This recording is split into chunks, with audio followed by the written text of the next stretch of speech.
नमस्कार दोस्तों, स्वागत है आपका आज के मुख्य समाचारों में। जी हां दोस्तों, आपको यहां पर देखने को मिलेंगी सुबह से लेकर शाम तक की तमाम बड़ी खबरें मुख्य समाचार ब्रेकिंग न्यूज अपडेट्स के रूप में। तो चलिए दोस्तों, जान लेते हैं आज की पहली बड़ी खबर। श्रीलंकाई नौसेना की गोलीबारी में 5 भारतीय मछुआरे घायल। भारत ने उच्चायुक्त को तलब किया, कहा इस तरह के एक्शन बर्दाश्त नहीं। जी हां दोस्तों, श्रीलंकाई नेवी ने मंगलवार सुबह 13 भारतीय मछुआरों पर फायरिंग कर दी। इसमें 5 मछुआरे घायल हो गए। यह सभी डेल्फट द्वीप के पास मछली पकड़ने गए थे। यह द्वीप श्रीलंका के अधिकार में है। इन मछुआरों का श्रीलंका के जाफना टीचिंग हॉस्पिटल में इलाज हो रहा है। दरअसल दोस्तों, भारत सरकार ने फायरिंग को गंभीर मानते हुए श्रीलंका के कार्यवाहक उच्चायुक्त को तलब किया और घटना पर कड़ा विरोध दर्ज कराया है। विदेश मंत्रालय ने बयान जारी कर कहा कि ऐसी घटनाएं बर्दाश्त नहीं की जाएंगी। भारतीय वाणिज्य दूतावास के अधिकारियों ने घायल मछुआरों से अस्पताल में मुलाकात की और उनका हालचाल जाना। उन्होंने मछुआरों और उनके परिवारों को हर संभव सहायता प्रदान करने को कहा है। चलिए दोस्तों, जान लेते हैं अगली बड़ी खबर। प्रधानमंत्री बोले, भारत में कॉन्सर्ट इकोनॉमी की संभावनाएं। कोल्ड प्ले कॉन्सर्ट का जिक्र किया, कहा राज्य इंफ्रास्ट्रक्चर और स्किल्स पर ध्यान दे। जी हां दोस्तों, प्रधानमंत्री नरेंद्र मोदी ने मंगलवार को भुवनेश्वर में Utkarsh Odisha make in Odisha conclave 2025 में कोल्ड प्ले कॉन्सर्ट का जिक्र किया। उन्होंने कहा कि मुंबई और अहमदाबाद में हुए British rock band cold play के कॉन्सर्ट की शानदार तस्वीरें आपने भी देखी होगी। भारत में ऐसे लाइव म्यूजिक कॉन्सर्ट की अपार संभावनाएं हैं। राज्य सरकारें और प्राइवेट सेक्टर बेसिक इंफ्रास्ट्रक्चर और स्किल्स पर ध्यान दे तो कॉन्सर्ट इकोनॉमी से हमारी अर्थव्यवस्था बढ़ सकती है। दुनिया भर के बड़े कलाकार भारत की ओर आकर्षित हो रहे हैं। चलिए दोस्तों, जान लेते हैं अगली खबर। दिल्ली में 4 मंजिला इमारत गिरी, 3 की मौत, 12 रेस्क्यू किए गए, 8 से 10 अभी भी फंसे हुए हैं। बिल्डिंग में पीओपी का काम चल रहा था। जी हां दोस्तों, दिल्ली के बुराड़ी इलाके में सोमवार शाम 6:30 बजे 4 मंजिला बिल्डिंग ढह गई। घटना में 2 लड़कियों समेत 3 की मौत हो गई है। लड़कियों की पहचान साधना और राधिका के रूप में हुई है, जबकि तीसरे व्यक्ति की पहचान अभी नहीं हो पाई है। उधर दोस्तों, पुलिस के मुताबिक 12 लोगों को रेस्क्यू किया जा चुका है। घायलों का इलाज जारी है। मलबे में अभी भी और लोग फंसे हो सकते हैं। Delhi police, fire brigade, DDMA और एनडीआरएफ की टीमें रेस्क्यू में जुटी हुई हैं। चलिए दोस्तों, जान लेते हैं अगली खबर। डोनाल्ड ट्रंप की भारत चीन पर टैरिफ लगाने की धमकी, कहा ये देश हमारे प्रोडक्ट पर भारी टैरिफ लगा रहे, अब हम भी ज्यादा टैक्स लगाएंगे। जी हां दोस्तों, अमेरिकी राष्ट्रपति डोनाल्ड ट्रंप ने मंगलवार को फ्लोरिडा में एक कार्यक्रम में भारत, चीन और ब्राजील जैसे देशों पर हाई टैरिफ लगाने की धमकी दी। उन्होंने कहा कि अब वक्त आ गया है कि अमेरिका वापस उस सिस्टम को अपनाए जिसने उसे धनी और ताकतवर बनाया है। दरअसल दोस्तों, डोनाल्ड ट्रंप ने कहा कि हम उन देशों और बाहरी लोगों पर टैरिफ लगाने जा रहे हैं जो हमें नुकसान पहुंचाना चाहते हैं। देखिए दूसरे देश क्या करते हैं। चीन बहुत ज्यादा टैरिफ लगाता है, भारत, ब्राजील और बाकी देश भी ऐसा ही करते हैं। हम ऐसा अब और नहीं होने देंगे, क्योंकि हम अमेरिका को सबसे पहले रखेंगे। चलिए दोस्तों, जान लेते हैं अगली खबर। मौनी अमावस्या पर इस मामले में दिल्ली, आंध्र प्रदेश, ऑस्ट्रेलिया, जर्मनी का रिकॉर्ड तोड़ देगा प्रयागराज। दरअसल दोस्तों, महाकुंभ में 29 जनवरी को मौनी अमावस्या पर दूसरा अमृत स्नान है, जिसके लिए 10 करोड़ श्रद्धालुओं के जुटने का अनुमान लगाया गया है। इस दिन स्नान और दान का विशेष महत्व होता है। योगी सरकार ने इस दिन भारी भीड़ को देखते हुए बड़े स्तर पर तैयारियां की है, जिसमें सुरक्षा व्यवस्था से लेकर यातायात के साधन और तमाम तरह की सुविधाएं शामिल है। मौनी अमावस्या के मौके पर प्रयागराज दिल्ली और आंध्र प्रदेश समेत कई देशों का रिकॉर्ड ब्रेक कर सकता है। दोस्तों, आपको बता दें, मौनी अमावस्या 29 जनवरी को ब्रह्म मुहूर्त में सुबह 5:25 से शुरू होकर 6:19 तक रहेगी। इस मुहूर्त में स्नान और दान करना सबसे शुभ माना जाता है। यदि कोई इस समय में स्नान और दान नहीं कर पाता तो वह सूर्योदय से सूर्यास्त तक किसी भी समय कार्य कर सकता है। मुख्यमंत्री योगी आदित्यनाथ ने अधिकारियों को निर्देश दिया है कि मौनी अमावस्या स्नान में शामिल होने वाले श्रद्धालुओं के लिए निर्बाध व्यवस्था सुनिश्चित की जाए। चलिए दोस्तों, जान लेते हैं अगली खबर। यमुना पर सियासत तेज, ईसीआई से मिले सीएम आतिशी और भगवंत मान, बोले ऐसा ही जहरीला पानी आता रहा तो लोगों की हालत खराब हो जाएगी। जी हां दोस्तों, दिल्ली में 5 फरवरी को होने वाले विधानसभा चुनाव से पहले यमुना के जहरीले पानी को लेकर सियासत तेज हो गई। सोमवार को आम आदमी पार्टी के राष्ट्रीय संयोजक अरविंद केजरीवाल ने हरियाणा की भाजपा सरकार पर यमुना के पानी को जहरीला करने का आरोप लगाया था। वहीं बीजेपी ने इन आरोपों को खारिज कर केजरीवाल पर भी पलटवार किया। इसी बीच दिल्ली की मुख्यमंत्री आतिशी और पंजाब के मुख्यमंत्री भगवंत मान ने यमुना में अमोनिया के उच्च स्तर पर चुनाव आयोग के साथ बैठक की है। बैठक के बाद मीडिया से बात करते हुए दिल्ली की मुख्यमंत्री आतिशी ने कहा कि मैंने और पंजाब के सीएम ने चुनाव आयोग के आयुक्तों से मुलाकात की। दिल्ली में पानी के मुद्दे पर चर्चा हुई। हमने चुनाव आयोग को बताया कि किस तरह से यमुना में हरियाणा से जो पानी आ रहा है उसमें अमोनिया का लेवल जहरीले लेवल तक पहुंच गया है। दिल्ली के वाटर ट्रीटमेंट प्लांट 1 से 2 ppm तक अमोनिया को ट्रीट कर सकते हैं, लेकिन पिछले कुछ दिनों से लगातार अमोनिया का स्तर 4, 5, 6 और 7 ppm तक पहुंच गया है। 7 ppm अमोनिया यानी कि जहरीला पानी है। चलिए दोस्तों जान लेते हैं अगली बड़ी खबर। महाराष्ट्र के सोलापुर में जीबी सिंड्रोम के 9 नए केस मिले, 1 की मौत, मरीजों की संख्या 110 हुई, 17 वेंटिलेटर पर, शहर में 7 जगह पानी प्रदूषित मिला। जी हां दोस्तों, महाराष्ट्र के सोलापुर में सोमवार को गुइलेन बेरे सिंड्रोम यानी कि जीबीएस के 9 और केस सामने आ गए हैं। अब एक्टिव मरीजों की संख्या बढ़कर 110 हो गई है। स्वास्थ्य विभाग के मुताबिक इन मरीजों में 73 पुरुष और 37 महिलाएं हैं, जबकि 17 मरीज वेंटिलेटर सपोर्ट पर हैं। इससे पहले 26 जनवरी को सोलापुर के रहने वाले 40 साल के शख्स की मौत इसी जीबी सिंड्रोम के कारण हुई थी। इसकी पुष्टि राज्य के स्वास्थ्य मंत्री प्रकाश अंबेडकर ने भी की है। दोस्तों बात करें इस बीमारी में क्या लक्षण होते हैं, तो मेडिकल कॉलेज के डीन डॉक्टर संजीव कुमार के मुताबिक मरीज को इसके अंदर सांस फूलने, निचले अंगों में कमजोरी और दस्त जैसे लक्षण दिखाई देते हैं। इस बीमारी का इलाज भी बहुत ज्यादा महंगा होता है। एक सिंगल इंजेक्शन ही 20,000 रुपए का आता है। ऐसे में गरीब लोग इसका इलाज करवाएं तो कैसे करवाएं। चलिए दोस्तों जान लेते हैं अगली बड़ी खबर। दिल्ली विधानसभा चुनाव अपडेट्स। मुख्यमंत्री आतिशी को मानहानि मामले में मिल गई बड़ी राहत, कोर्ट ने समन रद्द किया, बीजेपी नेता ने केस किया था। जी हां दोस्तों, दिल्ली चुनाव के बीच मुख्यमंत्री आतिशी को मानहानि मामले में बड़ी राहत मिली है। रावत एवेन्यू कोर्ट ने मानहानि मामले में मजिस्ट्रेट कोर्ट से जारी समन के आदेश को रद्द कर दिया। सीएम आतिशी ने इस समन को चुनौती देते हुए रावत एवेन्यू कोर्ट में पुनर्विचार याचिका दाखिल की थी। दरअसल दोस्तों पिछले साल अप्रैल में आतिशी ने दावा किया था कि भाजपा ने उन्हें और कई अन्य आम आदमी पार्टी नेताओं को पार्टी शामिल होने का ऑफर दिया था। उन्होंने यह भी कहा था कि भाजपा ने धमकी दी है कि अगर आम आदमी पार्टी नेता पार्टी ज्वाइन नहीं करते हैं तो ईडी उन्हें गिरफ्तार कर लेगी। चलिए दोस्तों जान लेते हैं अगली खबर। जसप्रीत बुमराह ने रच दिया इतिहास, ICC cricketer of the year award जीतने वाले पहले भारतीय तेज गेंदबाज बने। जी हां दोस्तों, भारत के तेज गेंदबाज जसप्रीत बुमराह ने इतिहास रच दिया है। वह प्रतिष्ठित सर गारफील्ड सोबर्स ट्रॉफी पाने वाले भारत के पहले तेज गेंदबाज बन गए हैं। बुमराह को बेहतरीन प्रदर्शन के लिए अंतर्राष्ट्रीय क्रिकेट परिषद आईसीसी के साल के सर्वश्रेष्ठ पुरुष क्रिकेटर के रूप में चुना गया है। उन्होंने खेल के सबसे लंबे और सबसे छोटे प्रारूप में प्रतिद्वंदियों पर दबदबा बनाया है। चलिए दोस्तों जान लेते हैं अगली खबर। सुप्रीम कोर्ट ने शरीयत और उत्तराधिकार पर केंद्र का रुख पूछा, याचिकाकर्ता की मांग, पर्सनल लॉ न मानने वालों को भारतीय कानून से उत्तराधिकार का हक मिले।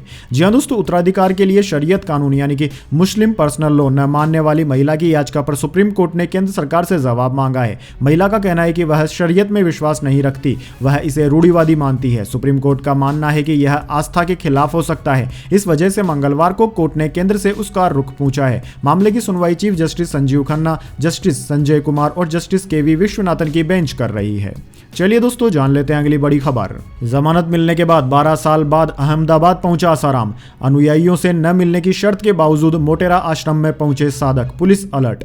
जी हां दोस्तों, नाबालिग से दुष्कर्म मामले में आजीवन कारावास की सजा काट रहा आसाराम सुप्रीम कोर्ट से जमानत मिलने के बाद जोधपुर जेल से निकलकर गुजरात वापस आ गया है। वह फिलहाल अहमदाबाद के साबरमती स्थित अपने आश्रम में है। आसाराम ने दोस्तों 12 साल की लंबी अवधि के बाद अहमदाबाद के आश्रम में प्रवेश किया। आसाराम को सूरत के अपने आश्रम में महिला अनुयायियों से दुष्कर्म के मामले में 31 मार्च तक बेल मिली है। चलिए दोस्तों जान लेते हैं अगली बड़ी खबर। यमुना विवाद, हरियाणा सीएम बोले, बयान पर माफी मांगे अरविंद केजरीवाल, हम मानहानि केस करेंगे। केजरीवाल बोले, केस कर दो, फांसी पर चढ़ाओगे क्या। जी हां दोस्तों, दिल्ली के पूर्व मुख्यमंत्री अरविंद केजरीवाल के यमुना नदी में जहर मिलाए जाने के बयान पर हरियाणा के मुख्यमंत्री नायाब सिंह सैनी ने उन्हें चुनौती दी है। सैनी ने कहा है कि वह अपने बयान के लिए हरियाणा और दिल्ली के लोगों से तुरंत माफी मांगे, नहीं तो हम उनके खिलाफ मानहानि का केस करेंगे। सैनी ने कहा कि हरियाणा के लोग यमुना की पूजा करते हैं, वे भला नदी के पानी में जहर क्यों मिलाएंगे। चलिए दोस्तों जान लेते हैं अगली बड़ी खबर। नॉर्थ गाजा में लौटे 3 लाख फिलिस्तीनी, इजराइल ने वापसी की मंजूरी दी। गाजा में शवों को निकाल रही रेड क्रॉस। दरअसल दोस्तों, इजराइल हमास जंग के 15 महीने बाद 3 लाख से ज्यादा फिलिस्तीनी नागरिक रफा बॉर्डर और साउथ गाजा के इलाके से नॉर्थ गाजा की तरफ लौट चुके हैं। 19 जनवरी को हुए सीज फायर के बाद सोमवार 27 जनवरी को इजराइल ने फिलिस्तीनी नागरिकों को नॉर्थ गाजा में लौटने की मंजूरी दे दी थी। जंग शुरू होने के बाद 10 लाख से ज्यादा लोग साउथ की तरफ चले गए थे। अल जजीरा की रिपोर्ट के मुताबिक गाजा में इजरायली हमलों से 47,000 से ज्यादा लोग मारे गए हैं, जबकि 1.10 लाख से ज्यादा लोग घायल हुए हैं। चलिए दोस्तों जान लेते हैं इसके बाद अगली बड़ी खबर। दिल्ली दंगों के आरोपी को चुनाव प्रचार के लिए मिल गई पैरोल, सुप्रीम कोर्ट की शर्तें, ताहिर को 12 घंटे प्रचार कर जेल लौटना होगा, पुलिस साथ रहेगी। जी हां दोस्तों, सुप्रीम कोर्ट ने आम आदमी पार्टी के पूर्व पार्षद और दिल्ली दंगों के आरोपी ताहिर हुसैन को मंगलवार को दिल्ली चुनाव प्रचार के लिए 6 दिन की सशर्त कस्टडी पैरोल दी है। ताहिर इस बार असुद्दीन ओवैसी की पार्टी AIMIM से मुस्तफाबाद सीट से कैंडिडेट हैं। ताहिर ने सुप्रीम कोर्ट से कहा कि चुनाव में 4 दिन बचे हैं, हमें चुनाव प्रचार के लिए जल्द अंतरिम जमानत दी जाए। ताहिर दिल्ली दंगों के आरोप में 4 साल 9 महीने से जेल में बंद हैं। चलिए दोस्तों जान लेते हैं अगली बड़ी खबर। प्रधानमंत्री मोदी फरवरी में अमेरिका जा सकते हैं, डोनाल्ड ट्रंप बोले अवैध अप्रवासियों के मुद्दे पर मोदी वही करेंगे जो सही होगा। जी हां दोस्तों, प्रधानमंत्री मोदी फरवरी में राष्ट्रपति डोनाल्ड ट्रंप से मुलाकात करने अमेरिका जा सकते हैं। ट्रंप ने सोमवार को नरेंद्र मोदी से फोन पर बात की। इसके बाद उन्होंने मीडिया से कहा कि पीएम मोदी के फरवरी में अमेरिका आने की उम्मीद है। हालांकि अभी भारतीय विदेश मंत्रालय ने इसकी पुष्टि नहीं की है। राइटर्स के मुताबिक ट्रंप ने कहा कि अवैध अप्रवासियों के मुद्दे पर मोदी वही करेंगे जो सही होगा। जब हम अमेरिका में अवैध तरीके से रह रहे भारतीयों को उनके देश भेजेंगे तो मोदी सही फैसला लेंगे। भारत के साथ हमारे बहुत अच्छे संबंध हैं। हम भारत से आईटी प्रोफेशनल्स को लेने के लिए तैयार हैं। चलिए दोस्तों जान लेते हैं इसके बाद अगली बड़ी खबर। मुंबई में डीजल पेट्रोल गाड़ियों पर बैन की तैयारी। महाराष्ट्र सरकार ने स्टडी के लिए 7 मेंबर्स की कमेटी बनाई, 3 महीने में रिपोर्ट देगी। जी हां दोस्तों, महाराष्ट्र सरकार ने बढ़ते प्रदूषण की वजह से मुंबई महानगर पालिका क्षेत्र में डीजल पेट्रोल गाड़ियों पर प्रतिबंध लगाने की तैयारी शुरू कर दी है। राज्य सरकार ने इसके लिए 7 सदस्यों की एक कमेटी बनाई है जो अगले 3 महीने में अपने सुझाव सौंपेगी। दरअसल दोस्तों 22 जनवरी को जारी आदेश के अनुसार रिटायर्ड IAS अधिकारी सुधीर श्रीवास्तव इस कमेटी को लीड करेंगे। इसमें transport commissioner, joint police commissioner traffic, महानगर गैस लिमिटेड के MD, पावर डिस्ट्रीब्यूशन कंपनी के project manager, society of Indian automobile manufacturers के अध्यक्ष और ज्वाइंट ट्रांसपोर्ट कमिश्नर सदस्य होंगे। चलिए दोस्तों जान लेते हैं अगली बड़ी खबर। सैफ अली खान हमले मामले में पुलिस ने की प्रेस कॉन्फ्रेंस। कहा सैफ से नहीं लीलावती अस्पताल से हमले की जानकारी मिली। आरोपी को कल कोर्ट में पेश करेंगे। जी हां दोस्तों, सैफ अली खान पर हुए हमले के मामले में कई तरह के सवाल खड़े हो रहे हैं। कहा जा रहा है कि अगर सैफ पर हमला 16 जनवरी की रात 2 बजे हुआ तो वो 2 घंटे बाद 4 बजे अस्पताल क्यों पहुंचे। वहीं आरोपी की सैफ के घर से मिले फिंगरप्रिंट्स मैच न होने पर भी सवाल उठाए गए हैं। इसी बीच अब मुंबई पुलिस ने एक प्रेस कॉन्फ्रेंस कर इन सभी सवालों के जवाब दिए। दरअसल दोस्तों मुंबई पुलिस के एडिशनल कमिश्नर परमजीत सिंह दहिया ने प्रेस कॉन्फ्रेंस में कहा कि उन्हें सैफ अली खान से नहीं बल्कि लीलावती अस्पताल से हमले की जानकारी मिली थी। सैफ के हमले के 2 घंटे बाद अस्पताल पहुंचने के सवाल पर उन्होंने कहा कि सैफ अली खान 4:11 पर नहीं बल्कि 3 बजे अस्पताल पहुंचे थे। इसी लीलावती अस्पताल के CCTV कैमरे से कंफर्म किया गया है। चलिए दोस्तों जान लेते हैं अगली बड़ी खबर। चीनी AI मॉडल की एंट्री से अमेरिकी मार्केट 3% गिरा। एनवीडिया की वैल्यू 51.31 लाख करोड़ रुपए घटी। ट्रंप बोले ये अलर्ट होने का समय है। जी हां दोस्तों, चीन के artificial intelligence AI model DeepSeek की एंट्री से सोमवार को अमेरिकी टेक कंपनी एनवीडिया की वैल्यू करीब $600 अरब यानी 51.31 लाख करोड़ रुपए गिर गई। यह अमेरिका के इतिहास में किसी कंपनी में एक दिन में आई सबसे बड़ी गिरावट है। शेयरों में आई 17% की गिरावट के बाद एनवीडिया की वैल्यू $2.90 ट्रिलियन करीब 251 लाख करोड़ रुपए रह गई है। पहले यह 302 लाख करोड़ रुपए से ज्यादा थी। दोस्तों अमेरिकी राष्ट्रपति डोनाल्ड ट्रंप ने चीनी स्टार्टअप डीप सिंक को लेकर चेतावनी देते हुए कहा कि यह अमेरिका की टेक्नोलॉजी इंडस्ट्री के लिए वेकअप कॉल है, यानी कि अलर्ट होने का समय है। चलिए दोस्तों जान लेते हैं अगली बड़ी खबर। कबाड़ में पड़ा धूल फांक रहा देश का पहला इलेक्ट्रिक इंजन। भारतीय रेलवे मनाने जा रहा विद्युतीकरण के 100 साल पूरे होने का जश्न। जी हां दोस्तों, भारतीय रेलवे में पुनर्विकास की बयार तो बह रही है, लेकिन साथ ही ऐतिहासिक संरक्षण को भी नजरअंदाज किया जा रहा है। भारत का पहला electric locomotive sir Leslie Wilson कई वर्षों से सेंट्रल रेलवे की हेरिटेज गैलरी में संरक्षित है, लेकिन उसी हेरिटेज गैलरी की जगह पर CMST स्टेशन का पुनर्विकास अब पूरे जोरों पर चल रहा है। इसलिए यह ऐतिहासिक इंजन सीमेंट, बजरी, कूड़े कचरे और मिट्टी में दबा हुआ है। इस इंजन की दुर्दशा यह सवाल खड़ा करती है कि क्या भारत अपनी विरासत और इतिहास को पुनर्विकास की आंधी में खो रहा है। चलिए दोस्तों जान लेते हैं इसके बाद अगली बड़ी खबर, लेकिन उससे पहले मेरी आपसे एक छोटी सी रिक्वेस्ट है। अगर दोस्तों आपको अभी तक हमारी न्यूज़ पसंद आई है तो इसे एक छोटा सा लाइक जरूर दे दीजिए, और अगर आपको पसंद नहीं आई है तो बेशक आप डिसलाइक भी कर सकते हैं। लेकिन दोस्तों लाइक और डिसलाइक जरूर कीजिए, क्योंकि दोस्तों यही हमारी मेहनत का फल होता है और इसी से हमें पता चलता है कि आपको हमारी वीडियोज़ पसंद आ रही है या नहीं। तो चलिए दोस्तों जान लेते हैं अगली बड़ी खबर। सेंसेक्स 535 अंक बढ़कर 75,901 पर बंद हुआ। निफ्टी भी 128 अंक चढ़कर 22,957 पर पहुंचा। बैंकिंग और ऑटो शेयर्स में रही बढ़त। जी हां दोस्तों, 28 जनवरी को सेंसेक्स 535 अंक की बढ़त के साथ 75,901 के स्तर पर बंद हुआ। वहीं दोस्तों निफ्टी में भी 128 अंकों की तेजी रही। यह 22,957 के स्तर पर बंद हुआ। दोस्तों आज सेंसेक्स के 30 शेयरों में से 18 में तेजी और 12 में गिरावट देखने को मिली। आज बैंकिंग और ऑटो शेयर्स में सबसे ज्यादा बढ़त रही। वहीं MFCG और IT शेयर्स में आज गिरावट देखने को मिली। बात करें दोस्तों निफ्टी 50 के टॉप गेनर और टॉप लूजर स्टॉक्स की, तो दोस्तों आज के मार्केट में निफ्टी 50 के टॉप गेनर्स में बजाज फाइनेंस, एक्सिस बैंक और श्रीराम फाइनेंस रहे, जबकि निफ्टी 50 के टॉप लूजर्स में सन फार्मा, ब्रिटानिया और हिंडाल्को रहे। चलिए दोस्तों जान लेते हैं अगली बड़ी खबर। सोने चांदी के दाम में आज रही गिरावट। सोना 391 रुपए कम होकर 80,006 रुपए प्रति 10 ग्राम पर आया। चांदी 550 रुपए सस्ती हुई।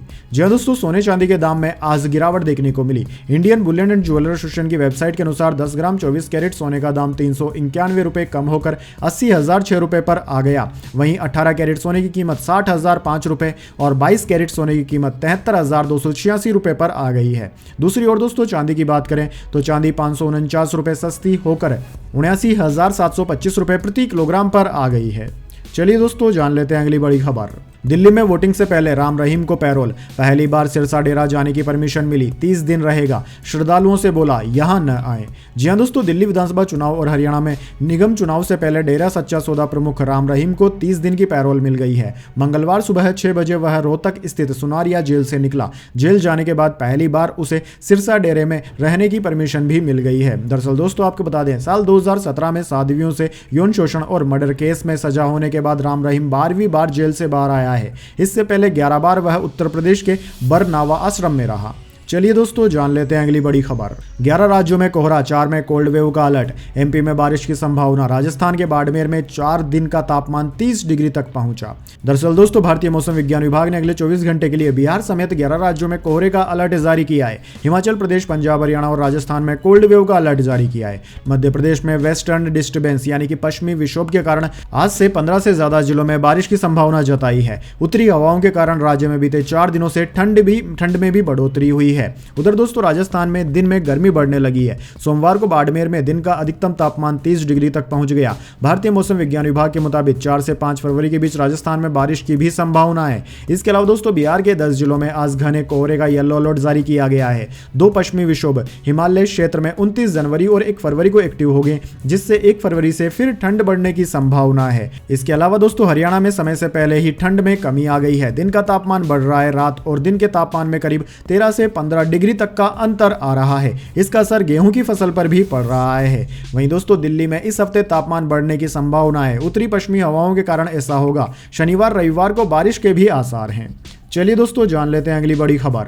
डीजीसीए बोला एयरलाइंस प्रयागराज की फ्लाइट्स बढ़ाए, किराया भी उचित रहना चाहिए। महाकुंभ के चलते 5 गुना तक बढ़े टिकट के दाम। जी हां दोस्तों, नागरिक उड्डयन महानिदेशालय यानी कि डीजीसीए ने एयरलाइंस कंपनियों से महाकुंभ के लिए हवाई किराया न बढ़ाने यानी कि तर्कसंगत बनाए रखने को कहा है। कई यात्रियों ने फ्लाइट्स के किराए में भारी बढ़ोतरी की शिकायत की थी, जिसमें दिल्ली से प्रयागराज के लिए किराया 25,000 रुपए तक बढ़ा दिया गया है, जो सामान्य तौर पर 5,000 रुपए रहता था। इसके अलावा दोस्तों डीजीसीए ने एयरलाइंस को अधिक उड़ानें बढ़ाने को भी कहा है। डीजीसीए ने जनवरी के लिए 81 अतिरिक्त उड़ानों को मंजूरी दी है, जिससे पूरे भारत से प्रयागराज के लिए उड़ानों की कुल संख्या 132 हो गई है। प्रयागराज में 13 जनवरी से शुरू हुआ महाकुंभ 26 फरवरी को समाप्त हो जाएगा।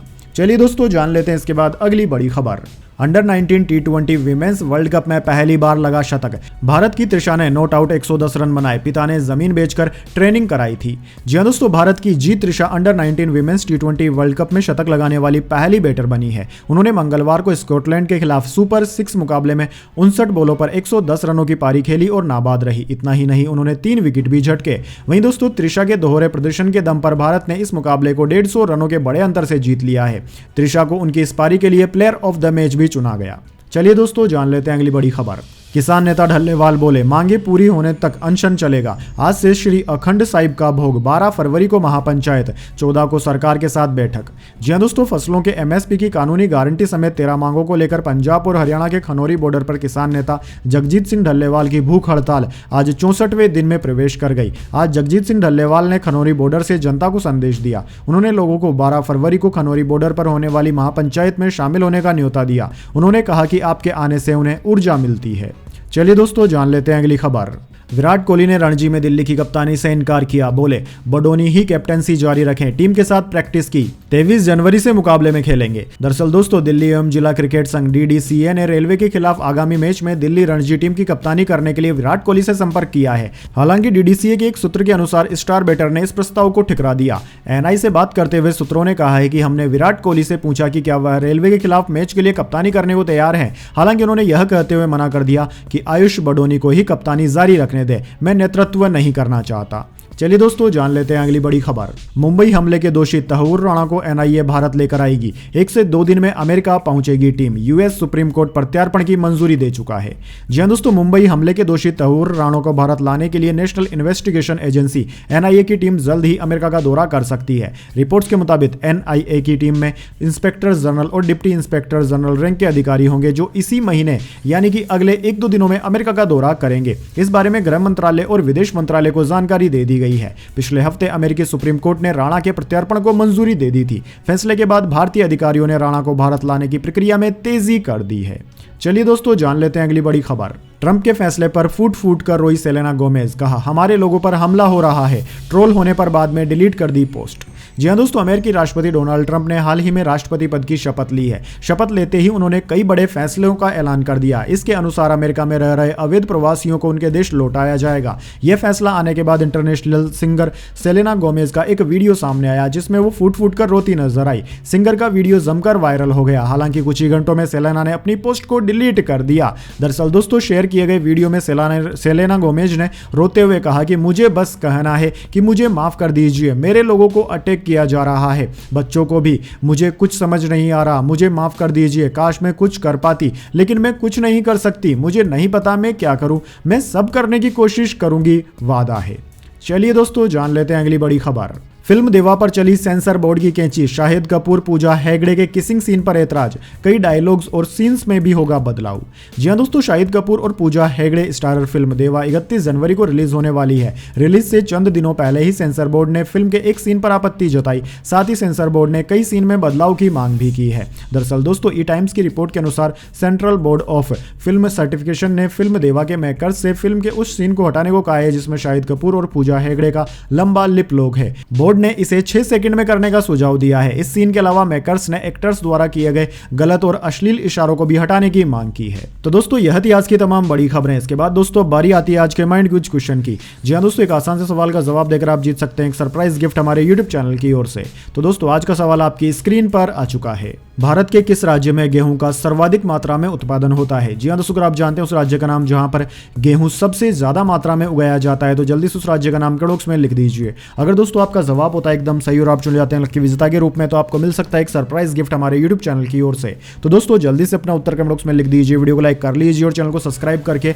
बेल आइकन भी दबा लीजिए। धन्यवाद। वंदे मातरम। जय हिंद, जय भारत।